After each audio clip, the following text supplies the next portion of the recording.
sagaalka bisha November oo loo aastay maalinta saxaafadda Somaliland ee saxafiyiinta kala duwan ee ka howlgala gobolka Saaxil munaasabad ballaaran oo ay kaga qayb qaadanayaan xusitaankaasi ay maanta ku qabteen Hotel Mansour ee magaalada Berbera waxaana ugu horeyntii ka hadlay munaasabadaasi Suduwaha Wasaaradda Warfaafinta ee gobolka Saaxil Cabdisalaan Sheekh Ismaan Nuur oo ka warbixiyay waayihii kala duwan ee soo martay saxaafadda Somaliland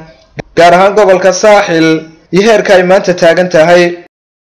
maanta waxaynu ognahay heerka ay runtii ay marayso iyo waxyaabaha faraha badan ee halkan aan lagu soo koobi karin dadka iyo dalkaba ay u qabatay runtii haday tahay bulshada iyo haday tahay maamuladii dawladeed kala jiray waayo kasto wadanka iyo dadkuba ay ku sugan yihiin hormuud ayay ka ahayd runtii maanta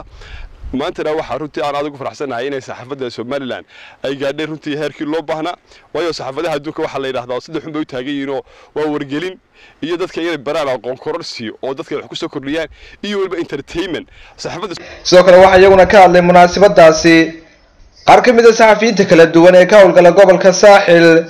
sida wariye Cabdikariim Saciid Saalax oo ka howlgala telefishinka One Cable iyo Axmed Saciid Maxamed oo isna ka howlgala Kalsan TV waxay dhamaantood ku dheeraadeen ahmiyadda ay leedahay in la xuso maalintani saxaafadda Somaliland oo ku beegan taariikh ahaan maanta 9 bisha November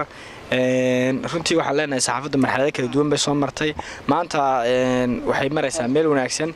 ee uu garwadeenka ka yahay mudane Axmed Maxamed Maxamuud Silaanyo waxaan leeyahay madaxweyne saxaafaddu in badan bay kula halgantay saxaafaddu waaye badan bay kula soo qaadatay madaxweyne maanta aad madaxweyne waa saxafiyiinta xidhan waxaan ka codsanaynaa inaad xorriyadooda u soo celisid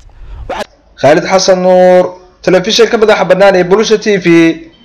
magaalada Berbera.